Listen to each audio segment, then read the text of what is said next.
Assalamualaikum warahmatullahi wabarakatuh. Materi kali ini adalah materi lanjutan masih tentang teks laporan percobaan bagian 2. Ya, kali ini yang akan dibahas lebih kepada kaidah kebahasaannya.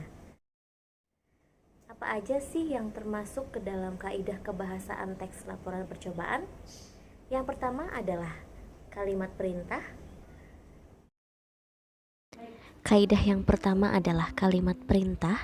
Kenapa kalimat perintah? Karena kalimat perintah adalah kalimat instruksi, dan penggunaan instruksi itu dalam teks laporan percobaan ada pada bagian struktur langkah-langkah. Nah, biasanya penggunaan kalimat perintah itu ditandai dengan partikel lah. Contohnya adalah ambillah atau tuanglah. Dan juga penggunaan imbuhan akhiran kan. Contohnya ambilkan. Yang kedua adalah numeralia atau kata bilangan. Nah, kaidah yang kedua adalah numeralia atau kata bilangan. Berbicara tentang bilangan, berarti numeralia ini berhubungan dengan angka.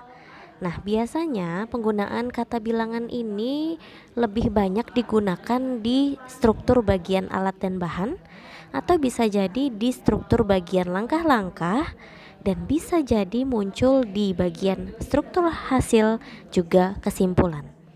Nah, contohnya kacang kedelai 1 kilo. 1 kilo itu contoh dari numeralia. 5 buah itu pun contoh dari numeralia.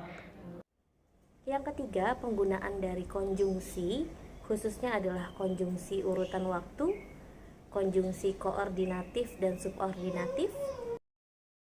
Ya, kaidah yang ketiga adalah penggunaan konjungsi. Konjungsi itu dapat kita temui di banyak teks ya. Nah, konjungsi ini contohnya yang sering digunakan di teks laporan percobaan adalah konjungsi urutan waktu.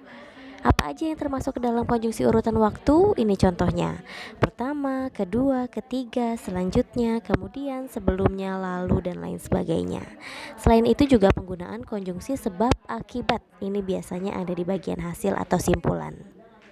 Kemudian, penggunaan dari kalimat aktif. Kaidah berikutnya adalah penggunaan dari kalimat aktif.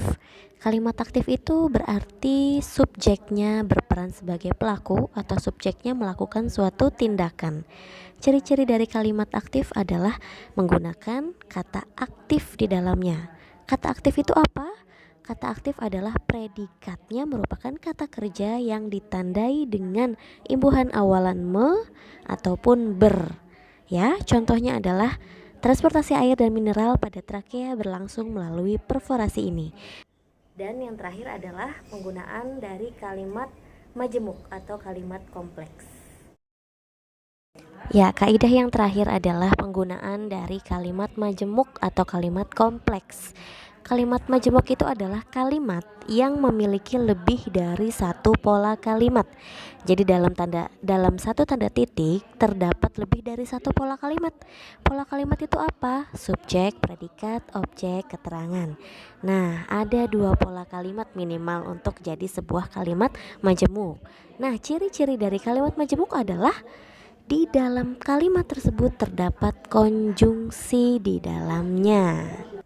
Nah, itu tadi adalah penjelasan dari penggunaan kaidah kebahasaan yang ada di dalam teks laporan percobaan. Ibu harap ketika kalian menyaksikan video pembelajaran ini, kalian akan mampu menganalisis kaidah kebahasaan pada teks laporan percobaan lainnya. Terima kasih.